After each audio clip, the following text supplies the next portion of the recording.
Ramón Lobo, buenos días. Muy buenos días, ¿qué tal? ¿No pensarías que entrarías en esta radio a este ritmo? No, la verdad es que no era un fan de su música, pero sí creo que es un personaje importantísimo. Bueno, igual que se respeta a grandes cantantes extranjeros, creo que tenemos que respetar a los nuestros. Lo primero que iba a decir es que era un cantante enorme. Enorme y un gran compositor. Sí, lo que pasa es que yo creo que luego yo me lo perdí porque estaba afuera, pero creo que se convirtió en un personaje muy de televisión. Sí, a mí esa es la parte que menos me gustó, pero reconozco que tiene canciones maravillosas. Sí, bueno, pues ha muerto, creo que he dicho 83 años y eran 73, ¿no? Sí, 10 menos. 10 menos. 73 años y esto pasa lo que ya pasa siempre en estas situaciones, ¿no? Que se han enterado personas que frecuentan mucho las redes sociales, circulaba la noticia por las redes sociales creo que desde hace varias horas, pero solamente hace unos minutos el manager nos ha confirmado que en efecto falleció esta madrugada por complicaciones de una enfermedad. ¿Cómo estás, por cierto? Bien. Un buen verano, el que me he dedicado fundamentalmente a escribir un libro, que ya veremos si vende o no, pero bueno, yo sigo con entusiasmo. ¿Te estás preparando otra vez para el papel de Papá Noel? Sí, de forma entusiasta esta vez. No lo digo por la barba. No, me voy a dejar la barba y la tripa. La tripa, bueno, he ido algunas veces al gimnasio y a la piscina. Ahora voy a ir a las 9. Pero la barba, bueno, no te voy a preguntar. O algún día te preguntaré por lo de la barba, porque creo que tiene una historia, sí. ¿Cómo ves el panorama, Ramón? ¿Internacional o nacional? Lo que tú quieras. Nacional, bueno, empezamos por nacional, si quieres. Se ha convocado un concurso para iluminar los decorados de televisión española para las elecciones. Parece bastante claro que va a haber elecciones. A mí me parece una irresponsabilidad, pero bueno, veremos qué pasa. Es un poco como Thelma y Luis, ¿no? Cuando al final se quieren mucho, pero se van a matar. Hay dos opciones, o gobierna el trifachito, o van a tener que volver a pactar con más o menos diputados los mismos. O sea, que me parece que es un juego... Pero no dejes para mañana lo que puedes hacer hoy, al final. Y fuera es un desastre, porque, bueno, el Brexit ya estamos viendo que era malo desde el principio. Ahora hay una gran oportunidad, en que haya elecciones, no sé cuándo. Esa es la batalla ahora, a partir del lunes. Y que, en mi opinión es que lo que debían presentar es un solo candidato, igual que hicieron en Gales, una reelección, que presentaron solo un candidato y ganaron al conservador. Aquellos sitios donde puedes ganar a los conservadores, presentar un solo candidato con una alianza y un programa que sea Gobierno de Unidad Nacional, segundo referéndum, y a ver cómo salen de esta. Bueno, es lógicamente la clave más cercana en política internacional que tenemos en los próximos meses, pero va a ser un año muy interesante. Hay muchas cosas por delante, incluido el inicio de la campaña electoral americana, formalmente. Sí, en febrero empieza a Iowa. ¿Y tú cómo lo ves, que has estado allí? Pues a mí me parece que los demócratas todavía no saben qué tienen que hacer para ganar a alguien como Trump. Es así de sencillo, ¿no? Yo creo que si intentas vencer a un tipo que miente sistemáticamente, haciendo una campaña excesivamente elegante, hombre, no digo que se enfanguen mucho, pero sí que creo que deberían de darse cuenta que les hace falta a alguien capaz de remangarse y capaz de vender un discurso, incluso si me apuras, un poco más sencillo para combatir a Trump. Yo lo que creo, y es lo que me cuentan por allí todas las personas con las que he hablado, es que todos los que han votado por Trump le van a volver a votar.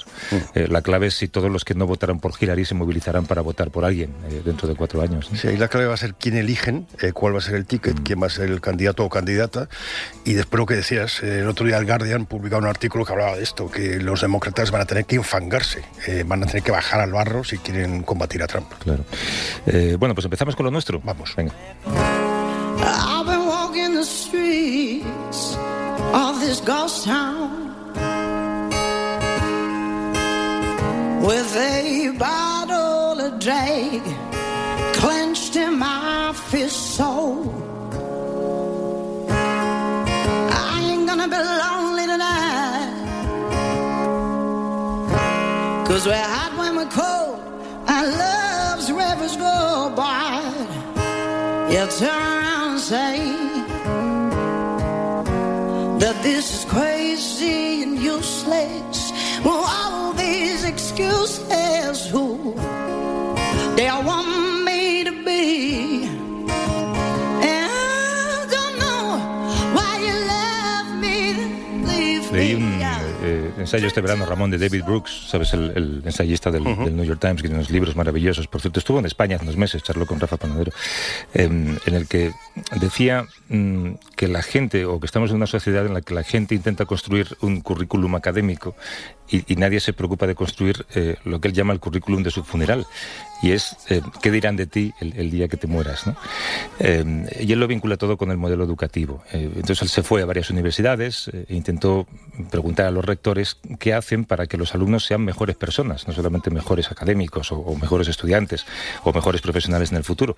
Y a ningún rector se le ocurría nada. Ellos se preocupan solamente porque la competitividad de los estudiantes sea la máxima posible y que sean los que siempre consigan el trabajo que quieren lograr, ¿no? Y solamente una persona, no recuerdo en qué universidad, les dijo, sí, nosotros sí hacemos una cosa para fomentar ese enriquecimiento personal de los alumnos, y es les invitamos a hacer voluntariado en el extranjero.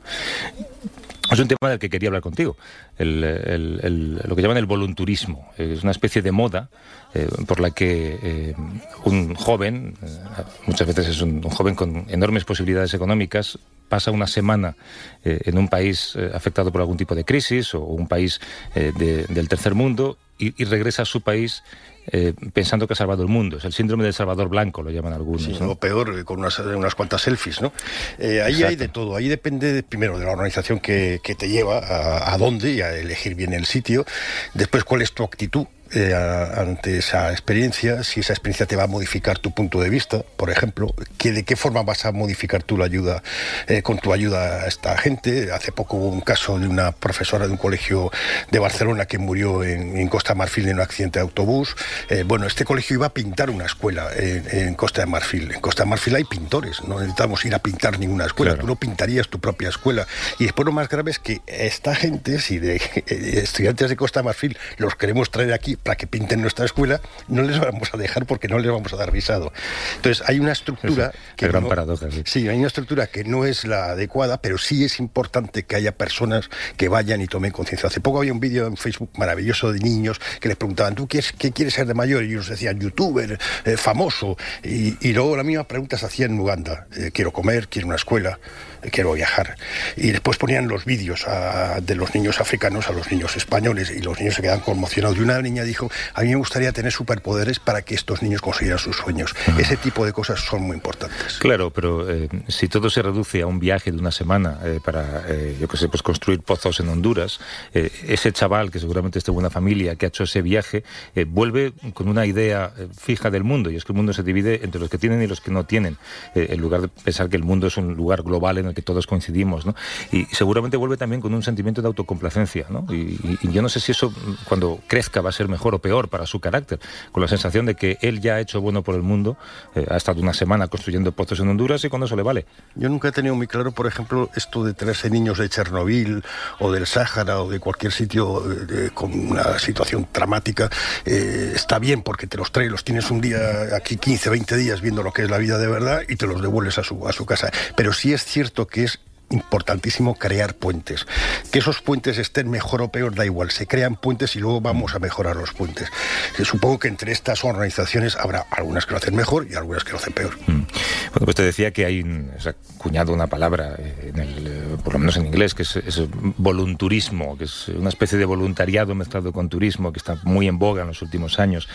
Aunque se promueven valores como la responsabilidad o la justicia, tienen también muchos detractores que opinan que responden más a cubrir satisfacciones de los que realizan que el compromiso con las necesidades reales de ese lugar que se viaja. Ahora está, por ejemplo, muy mal visto que los famosos hagan lo que hasta hace un par de años se hacían, ¿no? Cada vez que iban a África, vídeo con niños negros.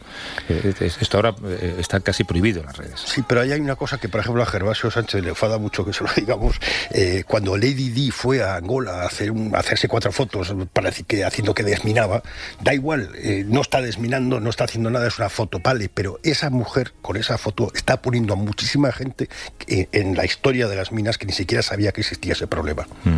Voy a saludar a Chema Caballero, un buen amigo, es misionero y cooperante. ¿Cómo estás, Chema? Buenos días. Hola, buenos días, Javier. Buenos días, Ramón. Buenos días. ¿Estás en Tánger? Sí, estoy en Tánger, sí. De hecho, ahora que lo pienso, nos cruzamos en un aeropuerto. No me digas que te ibas ya para Tánger. No.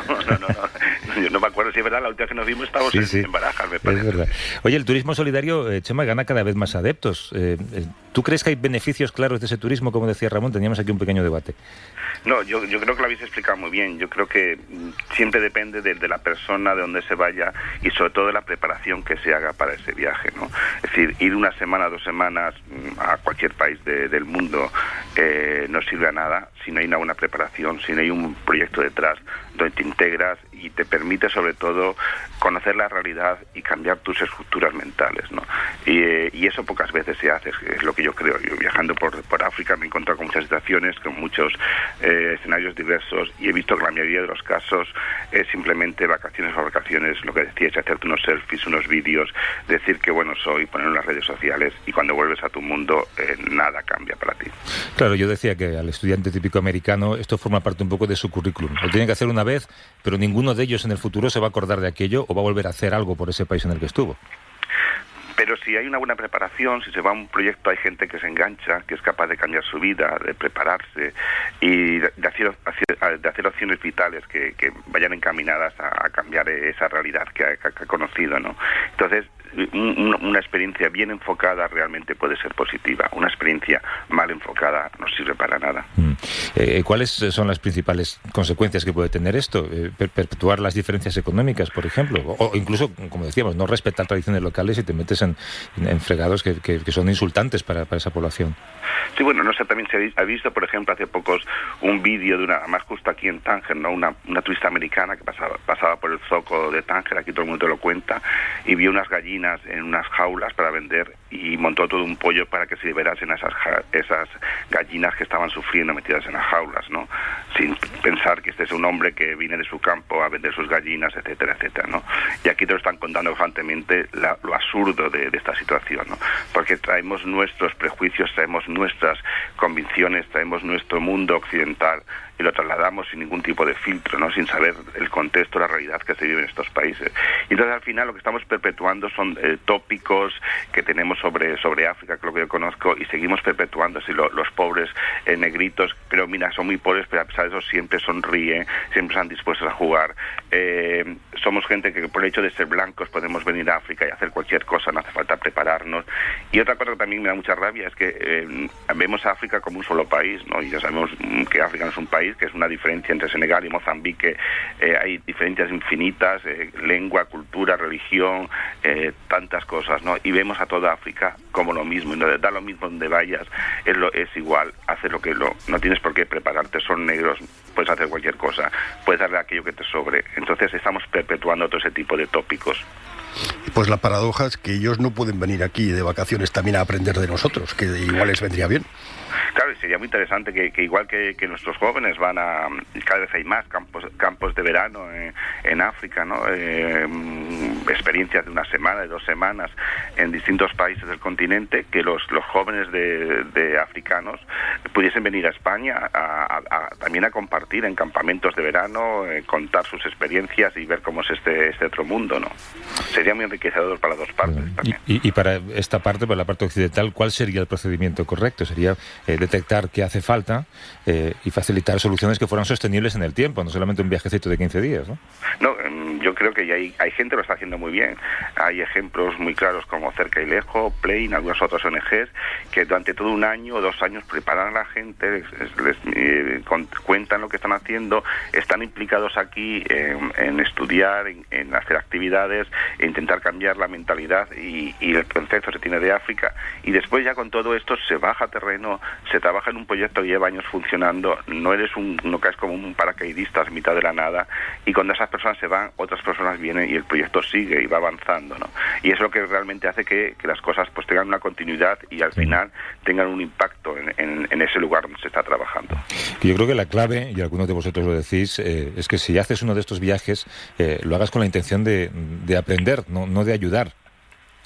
Por supuesto, yo creo que esa es la actitud justa, ¿no? Es mucho más importante el compartir con las personas, el conocer y ver qué esas personas me pueden aportar a mí, qué puedo aprender yo de esta experiencia, qué me traigo yo de vuelta, más de lo que yo voy a hacer, porque en 15 días, sin conocer el idioma, sin conocer la cultura, poco puedes hacer más, poco más de jugar un partido de fútbol o irte a nadar con los niños al río, por ejemplo. Sí. Chema Caballero, que es ex misionero y cooperante. ¿Qué haces por Tánger, por cierto? Pues estoy aquí, estamos en un club de lectura de la Galería de Mama África, un club de lectura africana. Y nos hemos venido a Tánger a hablar de Mohamed Chukri, el gran escritor tangerino, y es un poco analizando su obra y su vida aquí donde él vivía. Qué bueno. Un abrazo, Chema, gracias. Venga, a vosotros. Hasta luego. Adiós.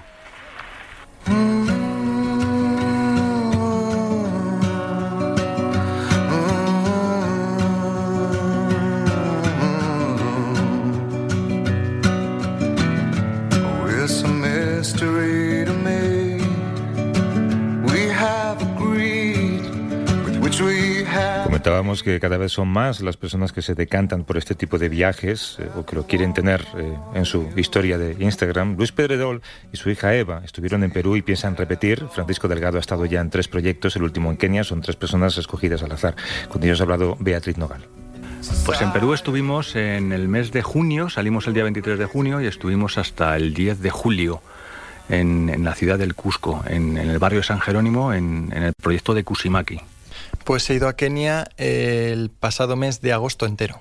Bueno, pues allí en el proyecto íbamos unas 3 horas y generalmente mi padre estaba con los más mayores, que alguno llegaba a tener mi edad incluso, y yo me ponía con los pequeños porque me sentía como más cómoda y con ellos pues básicamente enseñarles pues los números. Es decir, hay que entender bien su forma de ser, de comportarse, su cultura, y es a partir de ahí cuando interactúas con ellos, pero por supuesto adaptándote tú a su cultura. No puedes llevar la cultura española ahí, por supuesto. Nuestra aportación como voluntarios es en pequeña escala. Es decir, hay un proyecto, trabajamos, colaboramos, ayudamos en pequeña escala. La realidad que hay es que hay una sociedad que está muy por encima y ellos tienen sus hábitos, con lo cual lo primero como voluntario que debemos hacer es escuchar, aprender, oír y a partir de ahí ver en qué podemos colaborar. Puede ser, sí, es posible que haya una actitud paternalista, pero forma parte, del gran abismo cultural que tenemos, ¿no?, entre el primer mundo en este caso y el tercer mundo. Por supuesto, hay una diferencia tan abismal y cada vez más grande en cuanto a desarrollo tecnológico-técnico que hace que de mentalidad, que mentalmente nos sintamos, eso depende de cada persona, pero es general y yo también lo he visto un poco, muy superiores a ellos, me refiero en desarrollo. Nos vemos como muy superiores. Son muchísimas fotos las que he visto y la verdad es que no creo que sea nada necesario. Si una vez que has terminado el viaje y después cuando ya has llegado pues a Madrid, a donde vivas, pues si ahí quieres subir una foto o lo que sea, está muy bien para incitar a los demás a que también quieran colaborar y tengan la oportunidad de vivir esta experiencia, pero no veo nada necesario el postureo y subir fotos así sin más. La verdad que lo veo como algo que no está muy bien. Uno puede enseñar poco a poco, pero para eso primero hay que observar, hay que ver qué saben y qué no saben. Habrá cosas, pues habrá chicos y chicas ahí que de cocina a lo mejor sepan incluso más que yo, o de coser un botón incluso, ¿no? Entonces, claro, hay que ir con la humildad de saber qué es lo que puede ofrecer uno, pero qué es lo que no, sabiendo que ninguno de los que estamos en España, ni en Estados Unidos, ni en Francia, sabemos todo. También es verdad que hay gente que acude pues 1 semana, 2 semanas y luego aprovechan otras 2 semanas para hacer también turismo. Bueno, quizás el llegar a un destino que está lejano y aprovecharlo, pues forma parte más de vacaciones. Pero en la mayoría de las personas yo creo que necesitan esa experiencia y van con la mente abierta para aportar. Uno de los objetivos que tiene es que a la vez que uno viaja, impacte positivamente en la economía. Es decir, porque si vamos todos al mismo hotel de 5 estrellas, o de 4 estrellas, o de 3 horas que sea, que el propietario a lo mejor es de Estados Unidos, o de Francia, o de España, entonces no estamos realmente mejorando la vida de la gente de allí, ¿no? Si vamos a los restaurantes que marcan las guías, a las zonas que marcan las guías, realmente eso al final pertenece a los poderosos y a los ricos de allí. Yo es algo que voy a recordar el resto de mi vida y esos niños, esa sonrisa que tienen todos los días, a pesar de que en sus casas hayan tenido cualquier problema, y la verdad es que yo repetiría el año que viene y sin dudarlo lo cambiaría por unas vacaciones en la playa. Esto es un recuerdo pues para toda la vida, es un recuerdo que las vacaciones, muchas veces quedan al recuerdo de las fotos, pero esto es un recuerdo, una vivencia personal que queda para siempre porque queda en el corazón. Una vivencia que queda en el corazón, decía Luis. Tumaini es una de las organizaciones que ofrecen este tipo de experiencias. Nos atiende Mónica Herreras, que es fundadora de esa organización. ¿Cómo estás, Mónica? Buenos días. Hola, buenos días, Javier y Ramón. ¿Cómo surgió la idea de crear Tumaini? Pues la idea nació a raíz de un viaje solidario que hice en mis vacaciones hace 10 años. Y me gustó mucho el proyecto, entonces decidí pedir una excedencia en mi trabajo. Yo trabajaba antes en finanzas, algo que no tenía nada que ver. Me fui un año a colaborar con la ONG en Kenia, y estando allí conocí muchos proyectos pequeñitos a los que les venía bien el apoyo de personas voluntarias, pero no tenían creada una estructura para ello, y también a mucha gente que tenía ganas de vivir una experiencia de este tipo, pero no sabía muy bien por dónde empezar. Entonces se me ocurrió crear una organización que conectara un poco las dos partes.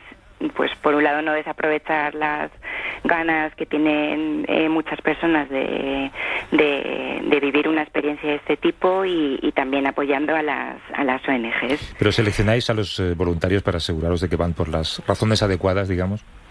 Les damos formación, hacemos una selección. Lo que hacemos primero es asesorarles en función de su perfil y cualidades y demás acerca del proyecto más adecuado, porque trabajamos con proyectos muy diversos, proyectos educativos con menores, de formación de adultos, de protección de animales, de medio ambiente. La idea inicial es que cualquier persona pueda, en principio, hacer un voluntariado. Sí que les pedimos, por supuesto, que sean personas tolerantes, respetuosas, que al final lo que estabais comentando es un viaje de aprendizaje sobre todo. Entonces pensamos que personas con cualquier perfil pueden aportar pueden colaborar. Sí que nos aseguramos, pues por ejemplo, pidiendo penales, claro, cuando van a trabajar con personas y demás, siempre nos aseguramos que no haya nada raro. Sí. Pero más allá de eso, no pedimos un perfil específico. Sí que, claro, pues que hablen inglés en el caso de los proyectos en Asia y en África, con los que trabajamos, y les damos formación, que para nosotros es al final lo imprescindible y más importante antes de vivir una experiencia de este tipo. Del dinero que paga cada turista humanitario, digámoslo así, ¿qué parte es para financiaros vosotros para cubrir el viaje y qué parte queda allí?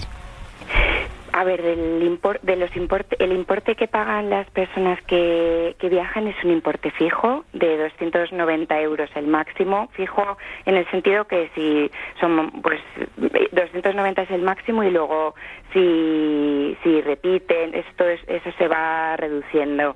El porcentaje más o menos sería en torno a un 60% que va a los proyectos y el resto para hacer sostenible Tumaini. Del importe que aparecen en nuestra web, una parte va para Tumaini, como he dicho, y luego el resto del importe generalmente lo dan los voluntarios y voluntarias ahí en la propia ONG por alojamiento y manutención. ¿Y cuánta gente repite, Mónica? Muchísima, muchísima, como un 30% de personas tenemos que repiten año tras año. ¿Y trabajáis en qué países? Trabajamos en India, en Nepal, en Tailandia, Camboya, Indonesia, Kenia, Perú y Bolivia. Mónica Herreras, fundadora de Tumaini. Gracias, Mónica. Un abrazo. Muchas gracias. Un abrazo. No sé, tengo sentimientos distintos con todo lo que hemos escuchado, no sé muy bien qué conclusión sacar. Hay algo que repite mucho la gente, que es ir a enseñar. Yo creo que la clave es ir a aprender, claro, ir a escuchar. Sí, hay mucha gente que dice, no, voy a enseñarles a leer. Pues no, tienes que ir a entender el valor de una gallina, por ejemplo, como decía Chema, ¿no? Me parece un ejemplo bueno. También Chema ha conocido a la gente que todos los años un grupo de oftalmólogos van a operar cataratas en clínicas o Médicos Sin Fronteras. Muchos médicos cogen sus vacaciones y se van a operar. El problema es ese, ¿tú qué has aprendido? ¿Y qué vas a aplicar de lo que has aprendido a tu vida? ¿Qué modificación has tenido en tu punto de vista? ¿Cómo vas a trabajar en el currículum de tu funeral? Exacto, me encanta eso. ¿Qué se va a decir en tu currículum? ¿Tú qué crees que se dirá? No van a decir fue corresponsal de guerra y tal. No, bueno, tampoco dirán que cantaba bien y cosas Oye, quédate un rato, que vamos a hacer una cosa nueva. ¿El piano ya está afinado o no? El piano estamos en ello. ¿Qué pasa que escuchaste ayer, no? Quédate, espera.